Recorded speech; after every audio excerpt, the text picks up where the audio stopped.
call to order this regular board meeting as a Kingman Unified School District, April 14th, 2026 at 4:30. Will you stand and recite the pledge with us, please? I pledge allegiance to the flag of the United States of America and to the republic for which it stands, one nation, under God, indivisible, with liberty and justice for all. Thank you. You may be seated. Roll call. Tony Henry. Lori Grant. Susan Collins. Boyd Hardy. We have a quorum. Item number 4 is the call to the public, and I do have one from Lindsay Woolsey regarding the FCCLA Nationals.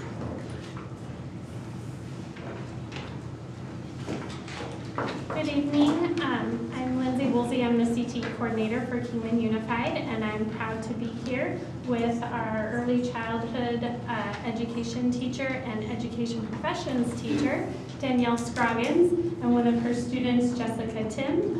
They're just going to share a little bit about FCCLA, what it is, and the request for out-of-state travel for nationals, just give you some context as to how that student qualified and what it is. So. Thank you, Lindsay. My name is Danielle Scroggins. I'm the teacher at Kingman High School of Early Childhood Education and Education Professions, and I'm also the CTO advisor for FCCLA. So I'm going to tell you a little bit about FCCLA, and then I'm going to let Jessica tell you about her project that she presented at State Leadership Conference. And yeah, okay. So FCCLA is family. It stands for Family, Career, and Community Leaders of America. It's a national student-led nonprofit organization started in 1945. It's designed for students in family and consumer sciences education. It builds leadership, fosters personal growth, and prepares members for careers in human services, education, hospitality, and culinary arts through hands-on projects and community service. Before this year, this is my first year teaching this program, and before this year I had no idea what FCCLA was. I didn't even know it existed. But from what I have learned this year, the biggest key that you should know is that it used to be Future Housemakers of America, because in my mind I was like, why are we doing fashion and culinary and education and early childhood stuff all in one? It didn't make sense to me, but once I understood that, I was like, oh, I get it now. It's all the things that the mother would do in the home, you know, back in the day. So it has a lot of different niches. Yeah, it's got lots of different ways you can go in the club, and so it's pretty exciting. And it's really exciting for our early childhood education students. So I'm going to let you listen to Jessica, and she's going to tell you about the project that she did a really good job on, and this is the project that she qualified for nationals competition with.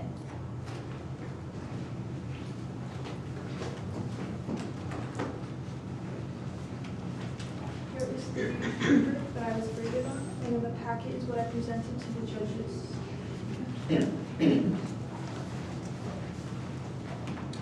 Hello, my name is Jessica Tim. I am a 9th grader at Kingman High School, and on March 2nd through 5th, I competed at the FCCLA Arizona State Leadership Conference. After spending weeks with preschoolers working on a fundamental milestone that is often ignored by teachers and educators, their fine and gross motor skills, I presented in front of judges, and I qualified, earning 3rd place overall in my topic, Focus on Children, Level 2, and qualifying for Nationals DC in Washington, D.C. on July 6th through 10th. I've always wanted a career in pediatrics, and working with these children really gave me the hands-on experience that I needed, and I strongly believe that going to nationals will give me it'll give me experience, and it'll teach me lifelong lessons. Thank you. Thank you.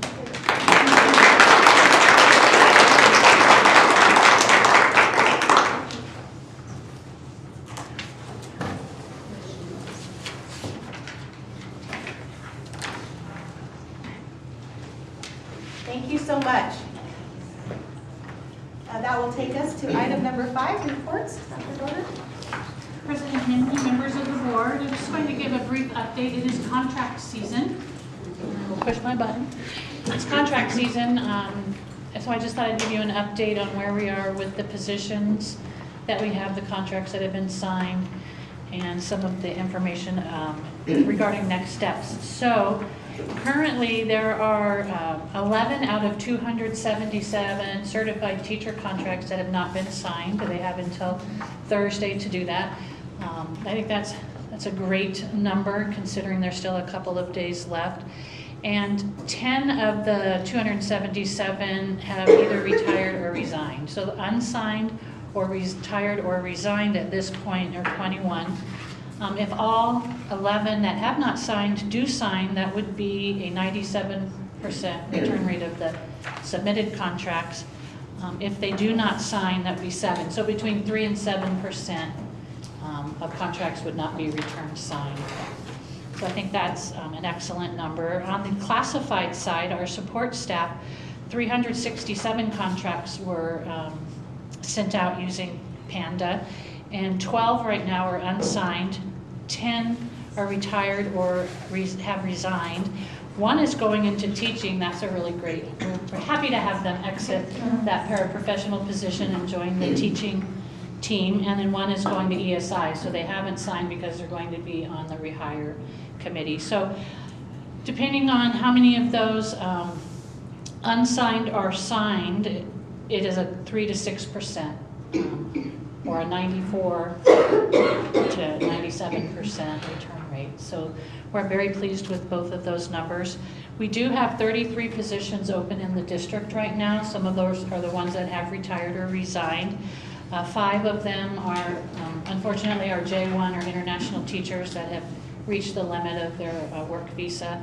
We look forward to, after 2 years, them returning if they choose to do so. We do have 4 additional retirees that were not on there, and then several of our folks are in the teaching position going into asking the board for approval to retire and rehire. So that is current. Of the 33 open positions, our administrative team is doing a great job. We do have some applicants, interviews are going on, and they're doing their best to fill those positions before July. I do want to give a couple of shout outs to some other areas. So those were teachers and paraprofessionals. Under some other exempt categories, we have school psychologists and speech pathologists, which are generally very difficult to fill. Oftentimes in our budget, we have contracted services built in, which is much more expensive because you pay the contractor and then they pay the provider. And right now we have a total of 3 open positions under school psychologists and speech pathologists, which is, I think, could you confirm the lowest that we've ever had as far as? So at worst case scenario, but Vicki and her team are working hard to fill them, that is a much lower number going to contracted services. The district exempt contracts, 100% were signed and returned. So that's really exciting news. And then the other good news is, as we had the reduction in force over the past couple of months, many principals are now interviewing some of those staff to replace the vacancies that are on the rosters now. So that's good news for them. And then I just, as a lead-in to one of the other reports, I want to give a shout out to our preschool folks for providing an expanded opportunity across the district. Black Mountain is adding preschool, as you know. There'll be an agenda item later, and Surbat is adding a preschool. And so there will be now 4 hubs across the district that any preschooler can attend: Mount Tipton, Surbat, Black Mountain, and Little Explorers. And so we're super excited about what's happening in our early childhood. We're also excited about the SOAR program expanding both to Black Mountain and White Cliffs. So we appreciate White Cliffs Principal Jerusha and Principal Imborski at Black Mountain working with Little Explorers, Julie Runkle and her staff to make those smooth transitions. So that's just a staffing update. Do you just want to go to the Cambridge? All right. Yep. We'll go to the Cambridge Early Years Program update. Hello, President Henry and members of the board. As a district, we started our Cambridge program in 2012. And we started with 3 schools, 2 middle schools, and 1 high school. That's KMS, White Cliffs, and Lee Williams. And those were grades 6 through 12. And in the last 14 years, we added Kingman High School, Black Mountain, added the primary level and the lower secondary level, which gave us Cambridge grades K through 8. And then as Cambridge released a brand new early years curriculum for preschool, they reached out to us and asked us if we would want to pilot their new program. And this was even before they had books, I have to say. Julie Runkle supported the pilot for 1.5 years, and their lead teacher, Kayla Hildebrand, took on the challenge of developing and implementing the program to meet the needs of Little Explorers Early Learning Center. This is the first full year of Cambridge Early Years implementation at Little Explorers. And the implementation has been successful partly due to the engagement and dedication of the teachers and Kayla Hildebrand, who, in fact, over the summer, served as a consultant for Cambridge and produced a series of instructional materials tailored to specifically assist and support schools to implement it here in the United States. So the material that Ms. Hildebrand created has been released by Cambridge, and schools are using that across the nation. With the devotion of the Little Explorers, leadership and teachers, the implementation of the new Cambridge Early Years program promises to be a solid foundation for a bright future for our tiniest students in the district. So to provide us with a peek into what those students are doing, we have Julie Runkle and her team here. So it's my pleasure to turn over the podium to Julie. Mrs. Runkle.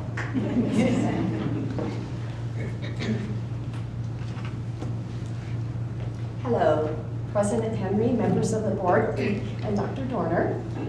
It is my pleasure to introduce Kayla Hildebrand.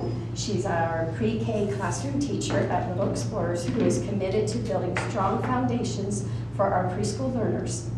Kayla brings considerable knowledge in early childhood development with a focus on creating engaging, developmentally appropriate learning experiences that support the whole child. Tonight, Kayla will be presenting on the Cambridge Early Year curriculum, focusing how it supports language development, early literacy, social emotional growth, and critical thinking skills. Please join me in welcoming Kayla.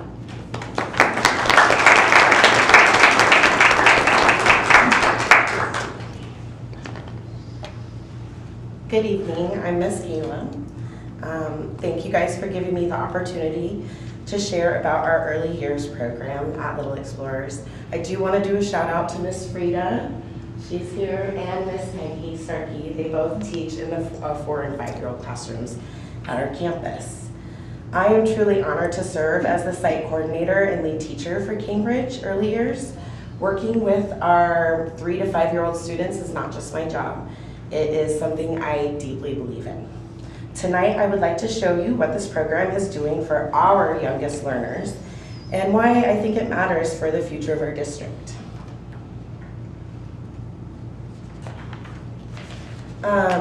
Cambridge Early Years is a structured learning framework designed to teach children how to learn. It's play-based, but it's academically intentional. Every center, activity, interaction has purpose.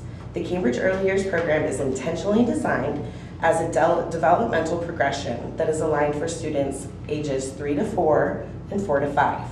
Our 3-year-old classrooms and 4-year-old classrooms serve very different developmental stages. When students enter our preschool classrooms, many are not ready for structured learning environments. We may see limited vocabulary, difficulties separating from their caregivers, minimal peer interactions. These are not deficits, these are developmental realities, and they are exactly why our preschool matters. Cambridge Early Years focuses on 3 key areas: communication and language, mathematical thinking, exploration, and problem solving. When you see our classrooms, you may see role play, storytelling, investigation tables, math, collaborative play. What you're really seeing is vocabulary development, early literacy foundations, problem solving, social negotiation. It doesn't always go great, but we're working on that. Executive functioning skills. That learning is embedded in developmentally appropriate experiences. At the beginning of the year, we do an assessment, and then we just recently have finished our last assessment. And over the course of the year, we have actually seen remarkable growth. Students who enter speaking in only single words are beginning to tell stories. Students who may have started playing alone at the beginning of the year are now collaborating. Students who cannot count are sorting, comparing, recognizing those number relationships. Most importantly, our students are developing confidence. Cambridge also provides several progress monitoring tools. Work sampling, weekly progress monitoring, this is all individualized for each child. The Check Together tool is for our 4 and 5-year-old students. This allows teachers to track development in their social, emotional, literacy, and early math concepts. One thing that we have really appreciated is that those reports are very easy to understand, and they are very easy to share with families, which helps parents see their children's growth and understand how they can support that learning at home. As you've seen so far, we have had tremendous growth in many of our students using these assessment tools. Our program impacts families as well. The Cambridge Early Years program supports links between home and school. Parents are better understanding those developmental milestones. They're feeling connected to the school system early, and this is building trust between families and our district. We are often the first positive school experience for the entire family, not just the child. In the 3-year-old classroom, the focus is foundational. For many of these students, this is their first structured learning environment. And in the 4-year-old classroom, instruction is shifting towards kindergarten preparation. These students are building skills that kindergarten teachers expect to see on day 1. If these age groups were combined into one classroom, teachers must either slow instruction to meet the younger students' needs or raise their expectations beyond what 3-year-olds would be developmentally ready for. In both cases, learning outcomes could decline. 3-year-olds might become overwhelmed, and 4-year-olds could lose some of that instructional time. Our success stories are possible because Cambridge Early Years instruction is aligned to developmental stages. Combining those age groups could appear efficient. However, the structure of separate developmental classrooms is what protects our district's environment and investment in early intervention. When 4-year-olds are entering kindergarten more fully prepared, we're going to see stronger academic starts and hopefully some reduced need for later intervention. Early prevention is more cost-effective than later remediation. Our goal is not to simply just run a preschool program. Our goal is to send confident, capable, ready learners into kindergarten. The Cambridge Early Years structure, including those age-specific classrooms, is what allows this to happen. Thank you for supporting our earliest and youngest learners. Do you have any questions? I have one. So the assessments, are they time intensive for your teachers, or are they quick and easy and that way they're utilized? They are play-based for the student, and I mean, I was able to get my entire class done in 4 days. It's just grabbing a laptop and sitting down and sitting with a student. I really like it because, like I said, we did it at the beginning of the year, and then it spits out this amazing report that's individualized. So it gave me the ability to build small groups of learners based on where they kind of were at their baseline. And then again, at the end of the year, I'm about ready to have conferences with families so I can kind of show them. And I've been checking these reports since the beginning of this month. There has been 100% improvement. Not one child hasn't improved. Every single student, and I'm talking about 120 students. Every single one of them has made an improvement, even if it's just a little peak. They all have made improvements, and I can ask Miss Julie, but I believe that that's pretty impressive for our students. So it is a little time intensive, but I think spending that time individually with each child is kind of awesome too. You know, gives me an excuse to sit down with one. Thank you. Yeah.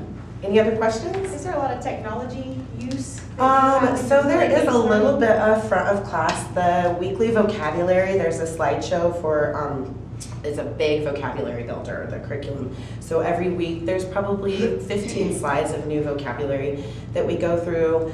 And then there is like a little bit of front of class with the phonics and handwriting. They do video movement, following the movements.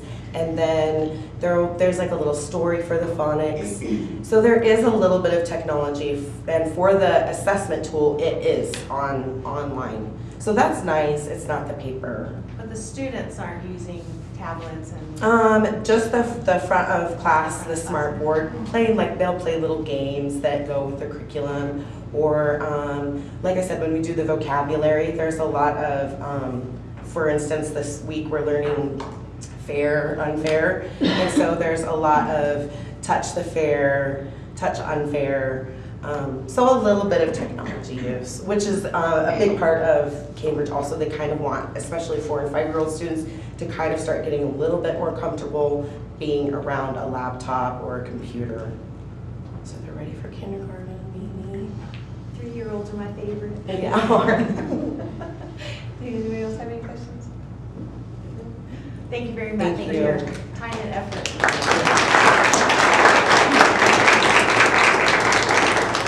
I checked today and there are 208 preschoolers in La Sabina. And historically there was around 160 to 180 and we're adding and growing, so that's good. And then we'll go to the national board presentation.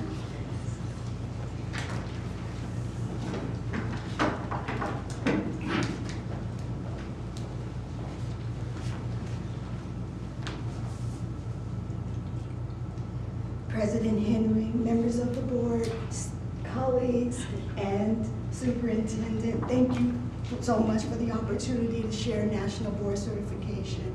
My name is Kimberly Ward. I'm the principal over at Manzanita Elementary School, and I am a national board candidate. My discipline area is in literacy, reading, and language arts. I am focusing on early and middle childhood from ages 3 through 12. You ask yourself, in my busy time, why would I do this? Many years ago, I started this process in 2011 called Mitchell 20. It was a documentary, and I did not pass, so it was something that I always wanted to do. I learned being in a middle school math teacher that scholars who can't do math, social studies, and all of that is typically because they cannot read.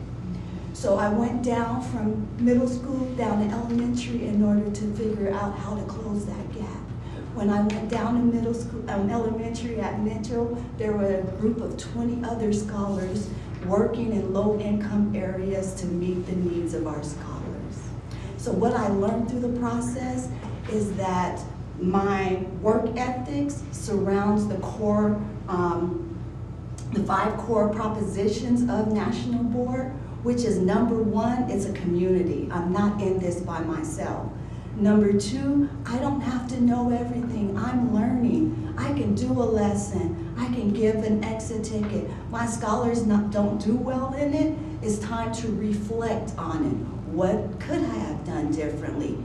This process, the third one, it focuses on scholars learning. So it's how am I implementing it as well as how are the kids learning? We all learn differently in this classroom. So I can't just come in presenting it the way I learn it.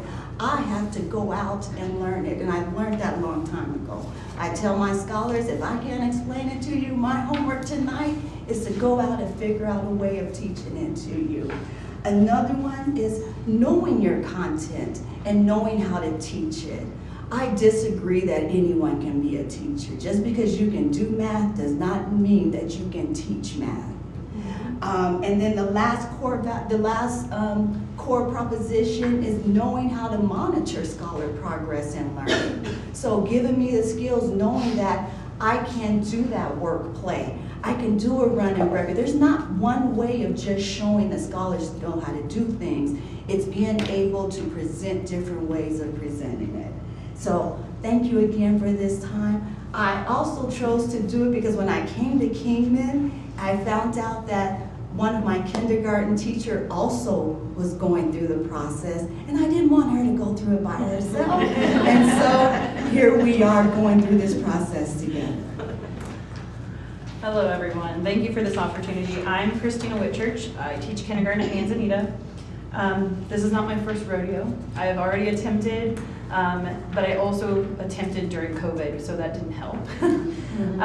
But I think my why of trying to do it is because if you're not learning, then you're not really teaching. Because to be a teacher, you need to be a forever life learner. So I do it for not just my students, but for myself, to be the best I can be for them. And yeah. I mean, and I'm doing the same subject as her, so we can kind of collaborate, and that's nice, and it's a community. So, yeah. So we'd like to share a little bit about the process of national boards. One of the data points of national board is that scholars who are in the classroom, who are led by national board certified teachers, these scholars are more likely to gain an understanding. They are known to be 1 to 2 months above scholars who are in a classroom without a national board certified teacher. And I hear so much about scholars who are after the pandemic, our high needs scholars. And national board certified teachers, they have a positive impact even on those greater high needs scholars, getting to know them, getting to learn how to address their needs. National board certified teachers are engaging in deeper learning where they are giving more complex tasks and empowering scholars to be critical thinkers. We need scholars who can take what's going on and come up with a solution versus waiting for us to give them where to start.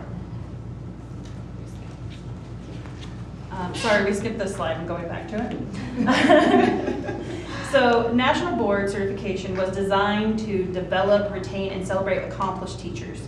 Another goal of the certification process is to generate ongoing improvement in schools nationwide. National Board Certification is considered the most respected certification available to K-12 educators. Which one is it? Let's get that one. Perfect. So, the data that you're going to see here comes from Mississippi, a state with very similar needs and funding issues just like Arizona. In Mississippi, they have invested a lot into promoting national boards in their state. And what they are finding, that there are significant increases in student achievement data, that students who were taught by a national board teacher, they're more likely to achieve proficiency than other students.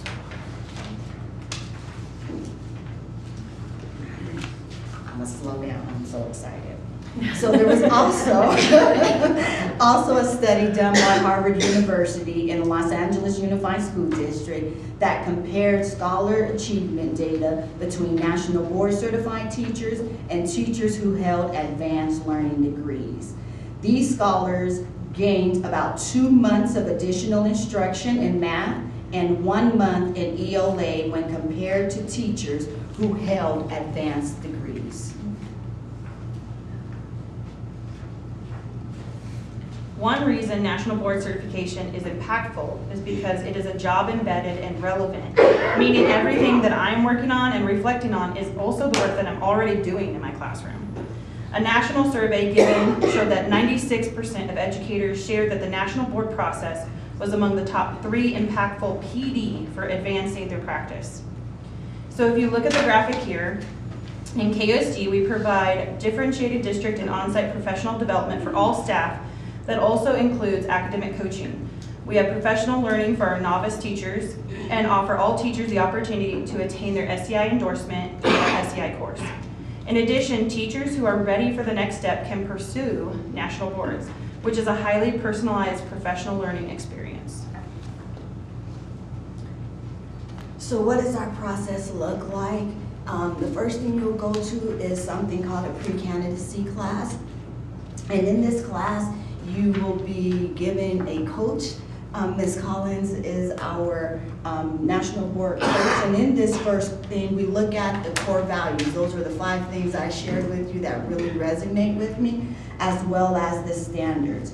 Christina and I chose literacy and literacy language arts within the early childhood level, but there are many disciplines to choose from. There are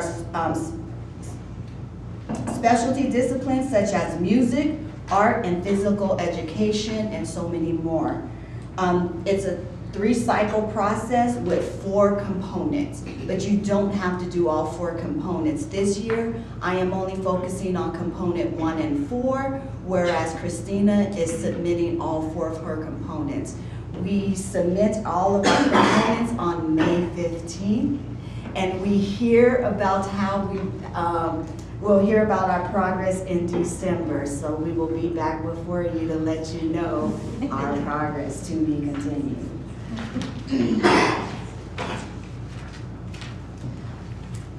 All right, so full transparency, Kingman only has 2 candidates attempting to certify within the district.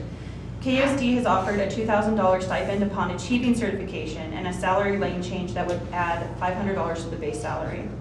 Taking the pre-candidacy course and the coaching workshops would also count towards PD hours to license renewal. Achieving or recertifying as a national board candidate or teacher would also renew your Arizona teaching license. So, how can you help us? The best way to get highly certified teachers to obtain national board certification is through word of mouth. There would be local cohorts to support them along this journey, and the Arizona K-12 Center offers many opportunities with financial assistance and coaching opportunities. Christina and I are traveling to Phoenix this Saturday to just work. We'll be writing, we'll be looking at our videos, everything to prepare to submit those entries in May. So this is our mission. We are promoting national boards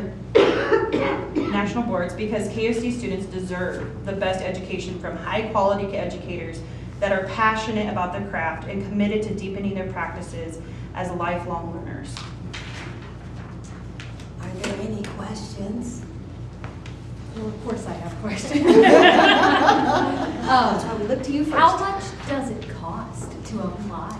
That is a great question. I did not tally it all up. So there are scholarships. So Arizona K-12, they provide scholarships for you. They pay for mine too, because this is my first cycle, and then they'll pay for my next to the second cycle. That's why I can't give you the exact amount, because there is so much financial support out there for you. And I know Christina had all 4 of her entries paid for already. So, but we can't get that exact amount to you, but again, there's support out there. I can answer that. So each component is $475. Okay. So that's $475 times 4, and there's a $75 a year registration fee.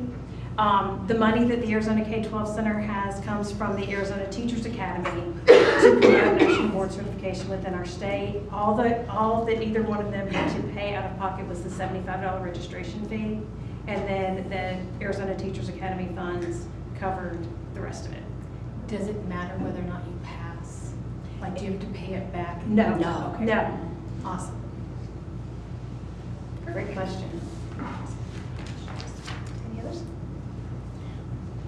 Thank you so much for your time. And I want to add that, you know, they've got subjects, we've got foreign language, counseling, Yeah. all of our high school content areas will be covered. Like, there's like 33 different content certificates that you can earn. So whatever your teachers are doing, there's something there for them. Absolutely. No, I definitely think that it sets apart the teachers that are exceptional, that they have received this national certification, and I would love to, promote it and have more teachers in KUSD achieve it. And so thank you for coming up and speaking about it and sharing awareness. Thank you. Thank you for your passion. Thank you. And you're in our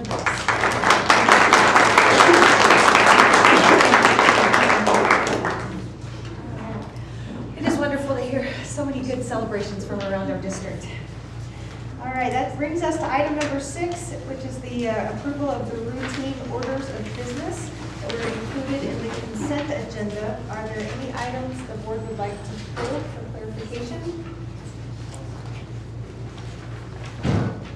All right, then is there a motion then to approve the consent agenda items A through L? I'll make a motion to approve. Is there a second? I'll second. Okay, all in favor? Aye. Any opposed? Motion carries. Item number 7, possible action to approve affiliation agreement with the University of St. Augustine for student placement. Hi, Madam President and members of the board, thank you so much. I come to you tonight because we're looking to do a 5-year MOU with the University of St. Augustine Health and Science Division. I sort of equated it in my brain to like a student teacher for a speech pathologist, an occupational therapist, PTs, and even nurses. So they're asking if they can come and have some of these people train. They have a speech pathologist they'd like us to have trained next year. It comes at no charge to us. And then our head speech pathologist would work with the candidate to get them in the right placement and to make sure they're meeting all the requirements. Wonderful. That sounds great. I do have a question. I noticed in the documentation that we were given that as a district we're required to provide a certain amount of liability insurance. Do we currently have that, or is that something Everything we matches what we need, what we currently have. Okay, I just wanted to That's a good question, clarify yes. that. All right.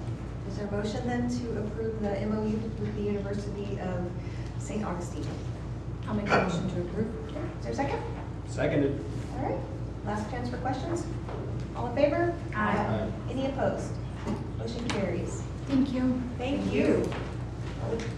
Their website is really good.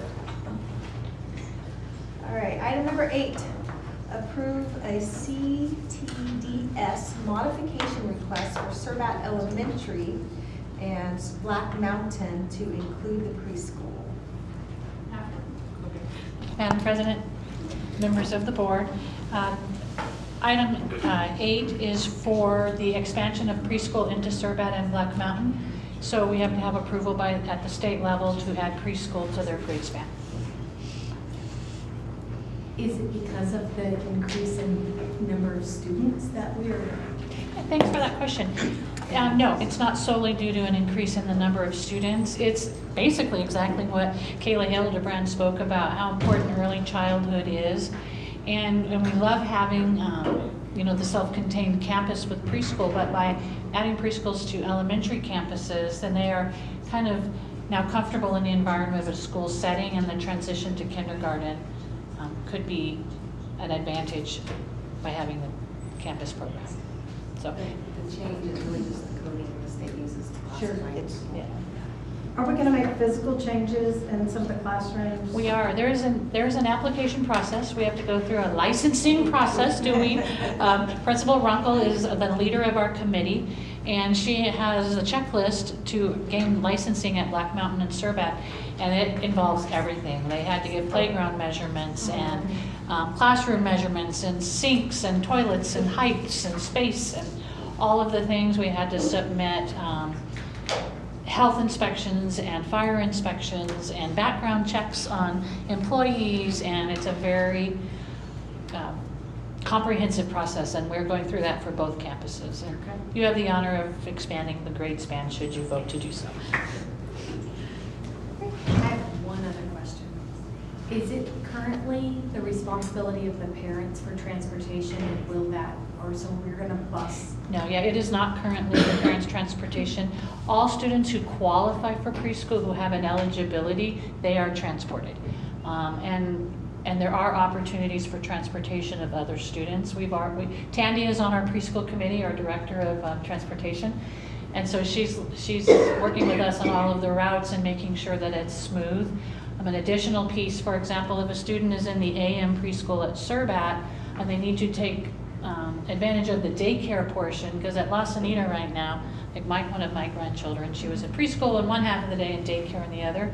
Transportation will work it out that they'll get them back to the daycare at La Sanita. So we're working out all of the duties, including transportation. We are not required to transport the non-eligible preschool students, but there are opportunities we're working on for them to have that as well. And I think you answered the other question I had. They're not going to go all day, they'll No. be half day? Yeah, it will be a 3-hour, either in the morning or the afternoon. And what's also another awesome thing that's going on, both at Surbat and Black Mountain, WACOG Head Start is on both of those campuses as well.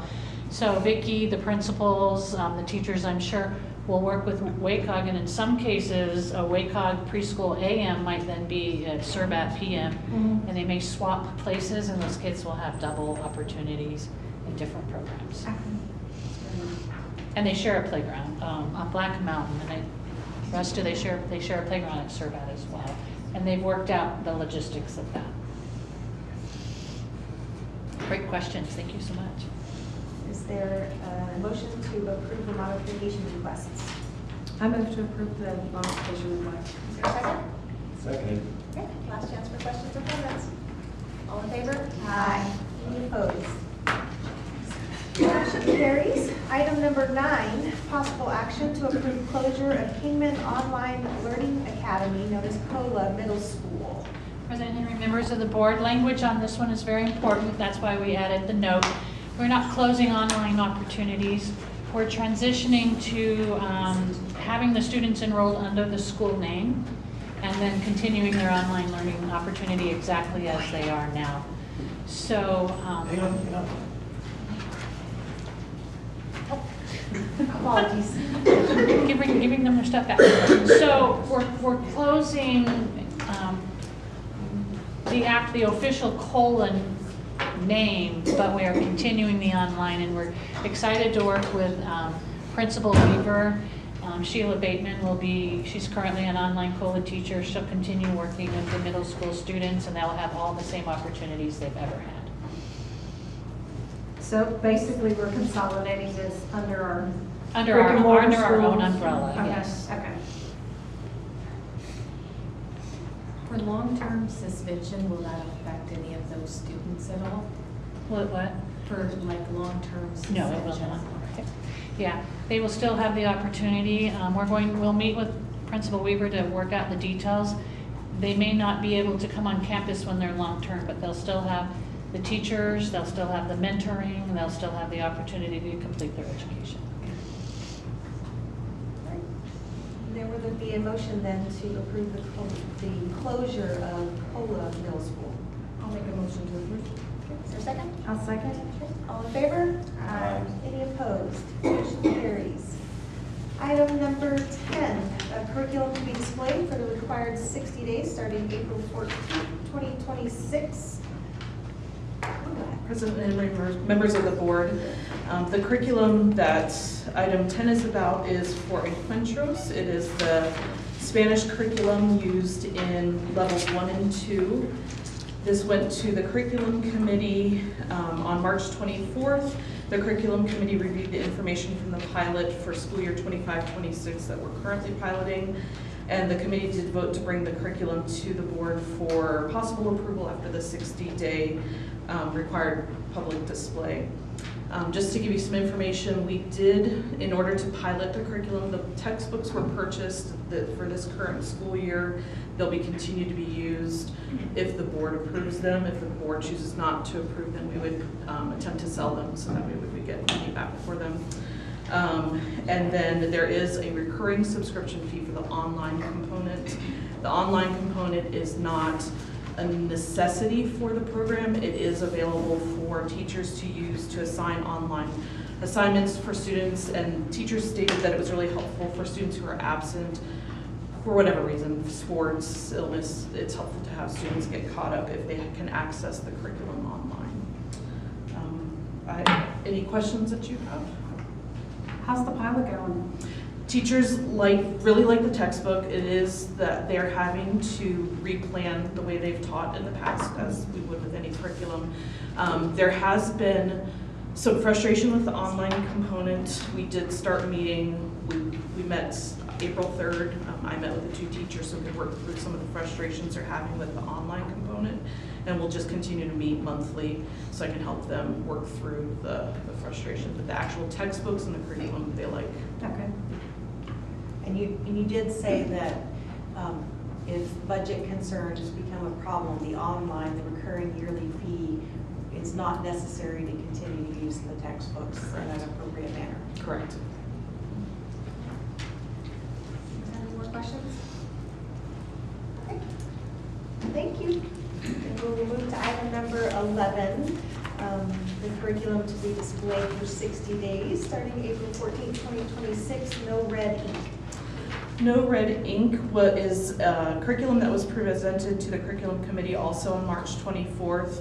The committee did review the information from the multi-year pilot, which has been piloted at both high schools, started at Kingman High School in school year 23-24, and then was piloted at both high schools 24-25, and then this current school year, the initial pilot was just at one high school because of the lack of technology at both high schools. Since then, that has been resolved. It is both schools, school students at both campuses are able to use the curriculum.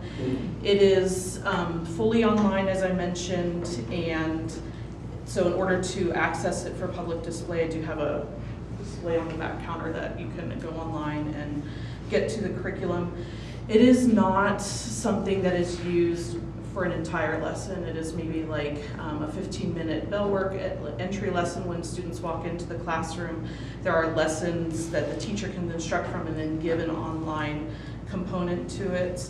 And this is mostly used for ACT and Aspire grammar practice. However, the program is continuing to expand and offer more components that align with the novels that we have approved for district use. Again, as I said, this has been piloted in our 3rd year of the pilot, and it has been paid for every year since school year 23-24. Do you guys have any questions? I'm going to say mine to next. All right, then we'll move to item number 12, curriculum to be reviewed, studies sync for high school level. This study sync also was presented to the curriculum committee on March 24th. The committee reviewed the information from this multi-year pilot, which was piloted school year 24-25, and again this current school year. They did vote to bring the curriculum to the board for a possible vote after the 60-day public display. This has physical copies that students use of textbooks. There actually are consumables and textbooks available. So far we've used the consumable materials. We purchased all of those the first year of the pilot and then only had to fill in what was used last year, so we did not have to make as large of a purchase for this current school year. And then there is an online component. The lesson plans that are built into Study Sync are very scripted, that a teacher, especially it's helpful for a new teacher to use, because if they're brand new to the subject or grade level, they can just follow the lesson plan exactly as it is. Experienced teachers who are more confident do not have to follow that scripted lesson, but that scripted lesson involves all sorts of components. There's online components, there's the use of the physical books, and there's also projects that are built into the curriculum. I do want to point out that the curriculum does include novels. However, we're not approving all of the novels in the book. We're only approving the actual hard copies of the curriculum. If teachers would like to teach more novels that are included in that curriculum, those would come to the school board for approval. And I believe in your packet you have a page that shows everything that's been. So the ones that are in green are the ones that we've already approved? Correct. Okay. Any other questions? So I noticed that there isn't approved novels for all of the units, for all of the grade levels. And so wouldn't that handicap a new teacher if we didn't have a novel approved so that they could then use this tool to help guide their curriculum? So the novel would be an option. You can either follow the curriculum exactly, like the workbook, the textbooks, you can follow that, or you can choose to use a novel. And the novel parallels the same standards that are taught in the physical book. So you don't have to do a novel, it's there as an option. And if a teacher did want to teach, I'm looking at Unit 4 for 12th grade, there's nothing approved there. A teacher could bring one of those novels to the board for approval, and then that could be used in. I was shocked that some of these books aren't approved. So, like, if a teacher comes in this next school year, they're new to our district, they want to teach Pride and Prejudice, it's not on our approved list. How long does it take for it to get on our approved list? So it would be this process. We would go to the curriculum committee, public display, which we're doing now, and then the 60 days before it gets voted. So Unit 4 would be quarter 4. Okay. So there'd be plenty of time to get that approved before quarter 4. Just curious about the timeline. Yes, yes.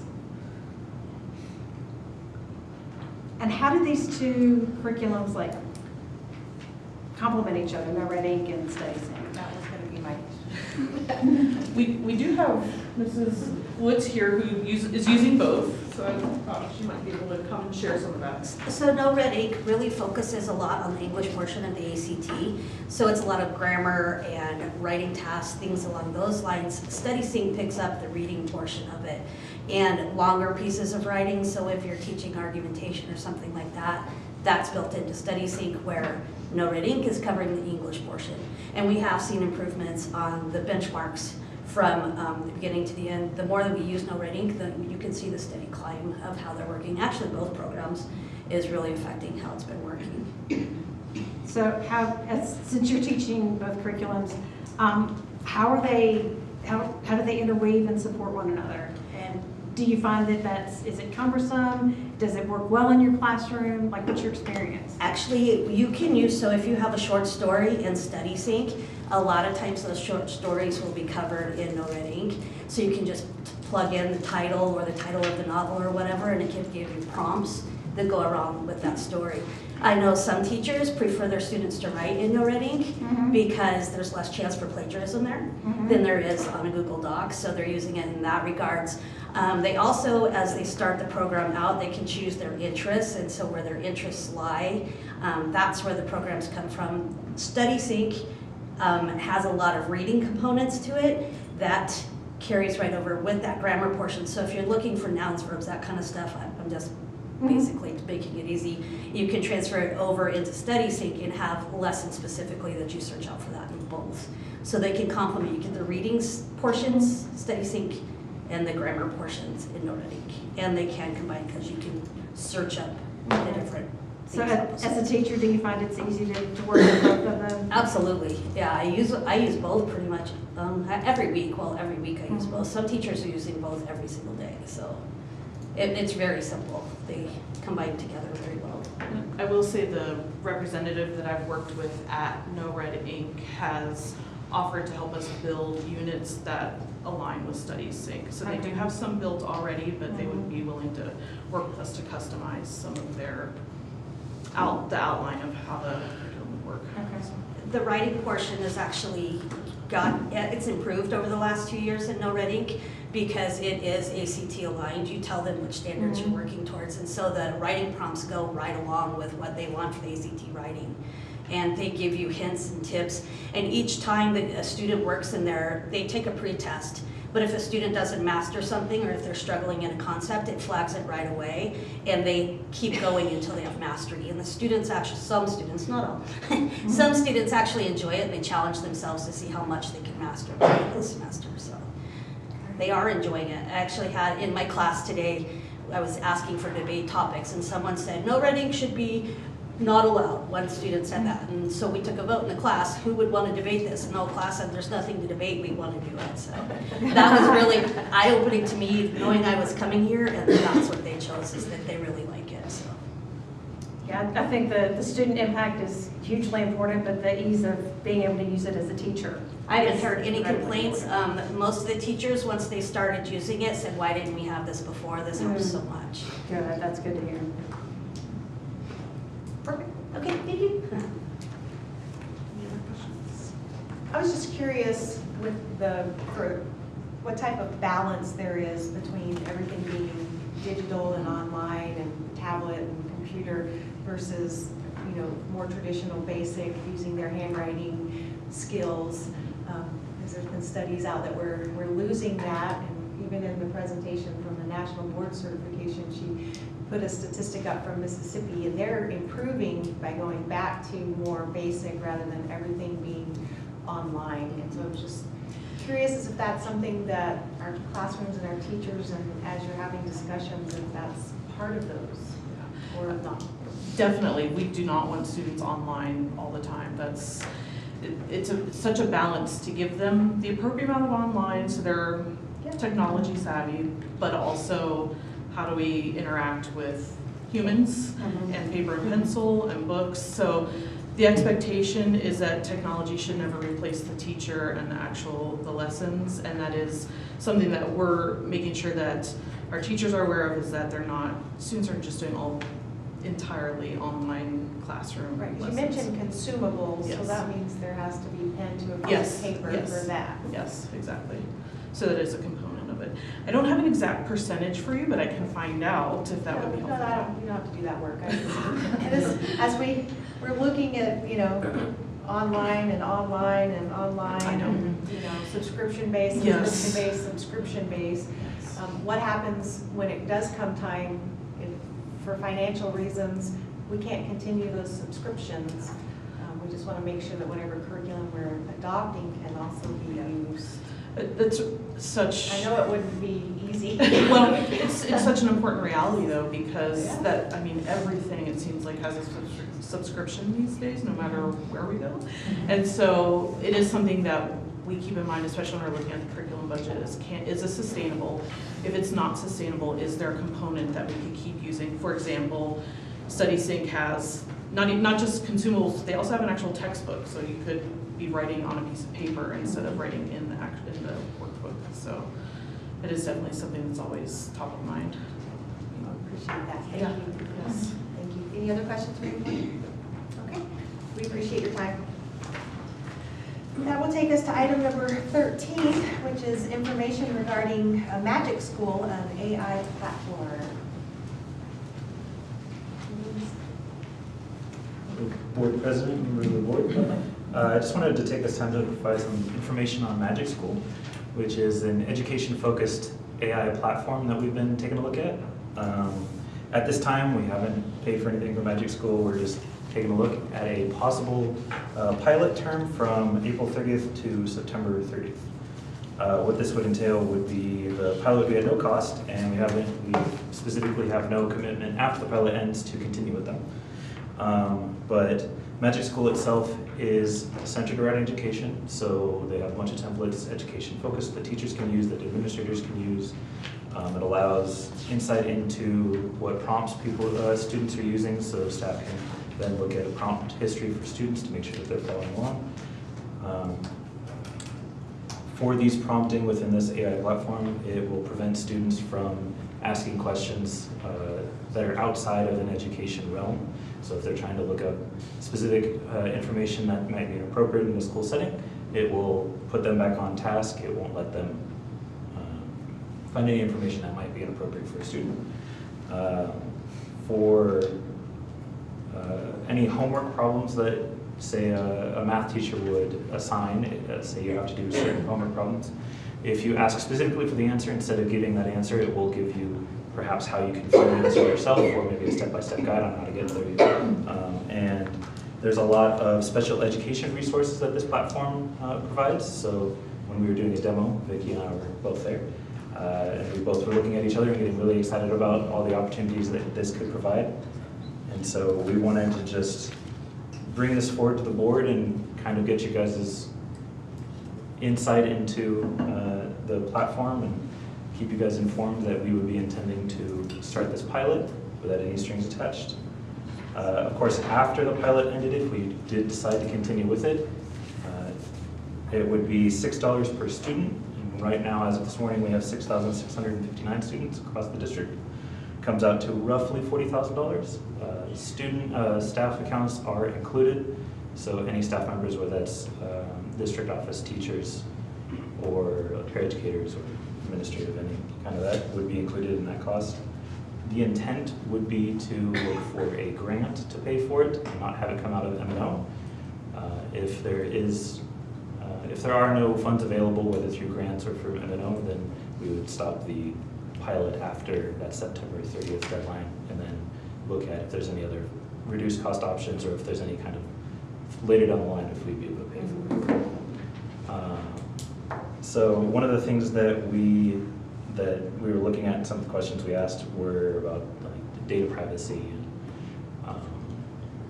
if they keep our information, if they sell it to anybody else, and they have a robust privacy policy that specifically states that they don't do that because it's an education. They cover FERPA, which is the federal, I forget what it is now. It's it protects education rights for students, and then COPA and SIPA, just to make sure that they're covering all the federal and state policies for protecting student information. So, any questions? Is this a large language model? Yes, it is, but it has a lot of guardrails to prevent people from going outside of an education area. Okay. So it is a large language model, but they limit what it can do. Question one is, it sounds like it's two platforms, like one is student focused and one is educator focused. So does it teach teachers how to use AI more effectively? It has a university, I can say, where it has like training videos on how to prompt within the platform itself. And it gives them a lot of tools on maybe some, here's how you could do this kind of lesson plan today, where if you're providing IEP and if you're wanting to build an IEP, it could give you a template that then you can fill out. So that's the main portion of it. And then when a teacher is assigning work, then students would then they would have the opportunity to do that within the platform itself or however else the teacher wants to assign it. But it is one platform, so you can't really separate the two. We would be able to control who has access to it at a very granular level. So we would roster it through ClassLink. So if we wanted one specific person all the way up to the entire district to have access, we'd be able to fine tune it between there. If we ended up only wanting staff to have access, we could make it so students wouldn't have access. If we wanted only students to have access, we could make it so staff wouldn't be able to have access. But it is one platform. Is it like a web-based application? Yeah, it's all web-based. So we wouldn't have to install anything. They'd be able to access it from on-site or at home. And then we would limit it to if you left the district, you'd immediately lose access to what it is, so to the program itself, so you wouldn't then be using school resources when you're no longer with the district. So if a teacher wanted to use it to help build out curriculum, would they have to then add all our existing curriculum into this application so that it knew what resources to pull from? They wouldn't have to add it in there. They basically use the prompting to say, these are the resources that we'd use, help me build out a lesson plan for this kind of thing, and then it would build out something from there. And you might have to give it some additional pointers as you're going along, but you wouldn't have to actually upload whatever curriculum that we're currently using. Are you going to do some training, synchronous, asynchronous, in person, whatever, for teachers on how to do a prompt? Because coming up with a prompt is a skill in itself. Yep. Not only do they provide those resources for teachers to learn about themselves, we would also be intending to invite everybody that would be interested to attend these online sessions where Magic School themselves would help teach teachers how to prompt and then give them the tools to help their students prompting and how to effectively use it. Can I go back to the classroom? So we're currently would be under 6 months of a free trial. Is that in reality enough time to be able to do the training and implementing in the classrooms for the teachers to decide if it's something that they really want? And then if it is, seems to me like they would just be breaking ground or just getting into it by September. Yeah. That's really becomes It quick would be about with the school year. 2.5 months of actual school time plus the new teacher academy and any during summer trainings that we usually do every year. So it would cut that time into about 2/3. There would be a month or two that would be kind of useless. So we can talk to them about shifting that Yeah. pilot term so it includes maybe up until November, so we shift it down 2 months. So instead of including April or May, we would include the end of June through November. If I can interject as well, Magic School also has a free platform side to it, but it's limited. Some, similar to Google, where you can access Google anyone, but it's limited to your space size and usage. And so we're looking at more of the enterprise, which opens up more opportunities and allows us to control what students and teachers have access to. Whereas the free version is just anyone can create an account, but they have limited to maybe 5 different topics, but we have no control or any say in it. So we're looking at the... Would like to specify that at this time, students don't have access to AI large language models like Magic School within KUSD's network. Staff do if they have completed an ethics questionnaire, but we can't really control what they're doing outside of school, so they might already have some experience with Magic School's free version, but yeah, we'd be looking at getting the pilot for specifically the enterprise, which opens up a whole lot more than we would have to access to previously. Because, one of the things I'm thinking is, September 30th would put us almost at the end of the first quarter. But, if we could shift it to where we get more of that first semester, that could be a benefit for our teachers to really figure out, if it's going to be robust in their classrooms. Give them more hands-on. Yeah. But I also want to make sure they have the time during, before school starts, when they're planning, to get familiar with it. There's got to be a balance there. Because if I was in the classroom, I'd be all over it. I'd jump on it, the day school got out. But that's because I'm an early adopter. We can't expect people to spend their free time using it during the summer and learning more about it. So the more time that we have when they're actually at KUSD. Any other questions? Any other comments or questions? Thank you. We appreciate your time. Okay. Got too many notes. Item number 14, possible action to approve additional compensation levels to the classified new hire placement schedule and reclassify speech language pathologist assistants to this support level. President Henry, members of the board, through our continued compensation research and analysis, and in our efforts to recruit and retain highly qualified employees, we propose an additional support level be added to the classified new hire placement schedule, school support 10 at $24 an hour, and reclassify speech language pathologist assistants to the support level. We currently employ 2 SLPAs and contract with outside vendors for an additional 5 SLPAs who do charge us $60 to $85 an hour for the same work as our employed SLPAs. In your packet, I described the education requirements, that they have to attend an accredited program, have a bachelor's degree, plus practicum hours to become licensed. The increased compensation will allow the district to be competitive with other employers and reduce costly contracted services. So staff recommends the governing board approve the additional support level and reclassification of speech language pathologist assistants to school support 10 and authorize staff to issue revised at-will notices to current incumbents effective April 13th, 2026, commensurate with the reclassification. Questions? Besides the title change, what will that mean for the people we currently employ? So it's not a title change, it would be just a bump up in pay. From what are they currently at? It was 1975. Great. I think. I'm sorry, can you, I want to make sure I'm saying that correctly. Will you pull up the, and go to school support 8. They are on 8 right now. Was it 1975? Okay. Yep. Is there a motion then to approve the additional compensation level and reclassification? I'll make a motion to approve.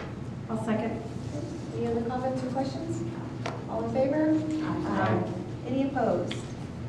All right, item number 15, possible action to approve a new district position of safety coordinator.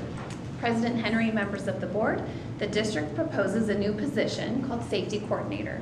This role would be crucial in ensuring the safety and preparedness of our schools by leading safety initiatives, coordinating emergency drills, and developing comprehensive safety plans.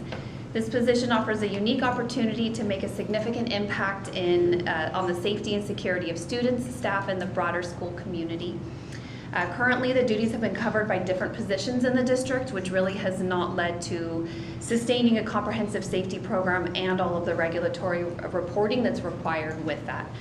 The role may be part-time or full-time based on the needs. Currently, we're looking at part-time.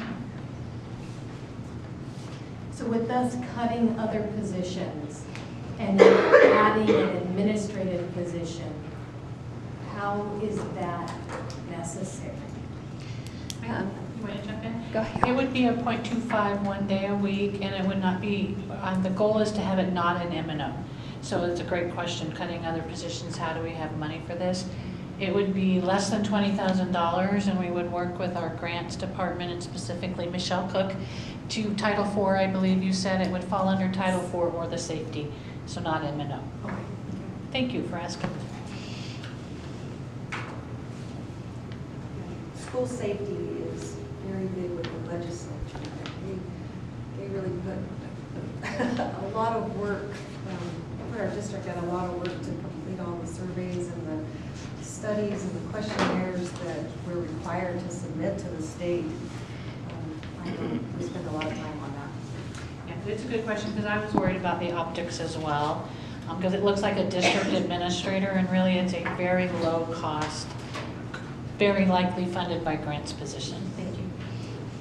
By the grants meaning you and your family.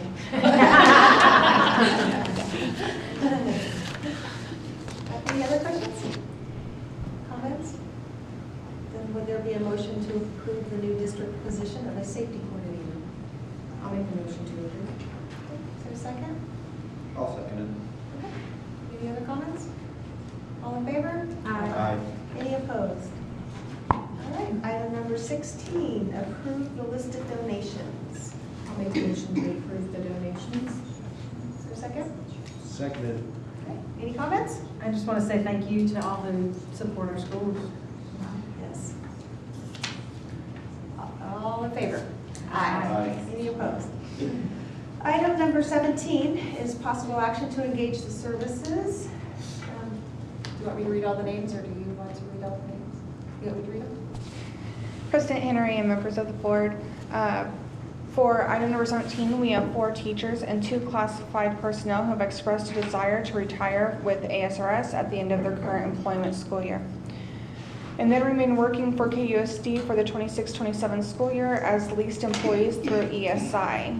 They are Eric Eastman, 6th through 8th grade LA reading teacher at Black Mountain Elementary School, Betty Henning, 1st grade teacher at Mount Tempton School, Ronald Bowman, physical education teacher at Manzanita Elementary School, Catherine Judd Woods, 11th and 12th grade Cambridge English teacher at Kingman High School, Wendy Kaufleitner, general clerk at Black Mountain Elementary School, and Janet Trujillo, coordinator classified school office at Black Mountain Elementary School. Collectively, these employees have served the district and community for more than 131 years.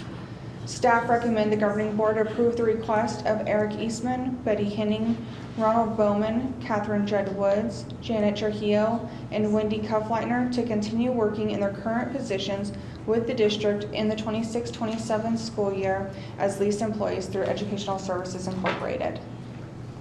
I would like to make a motion to approve that request. I'll second. Any comments or questions? I got just a quick question. Are these people part of the 11 that haven't signed contracts because they're doing this, or? Yeah, well, we've kind of pulled them to the side now, because they don't sign a contract with us because of the ESI, so they were not. They're not in the 277 people. Okay, great. Any other questions? All in favor? Aye. Any opposed? That brings us to board comments. Any comments from the board? Requests for agenda items? No, thanks for coming up. All right. Then will there be a motion to adjourn? I'll move to adjourn. All in favor? Aye. Any opposed?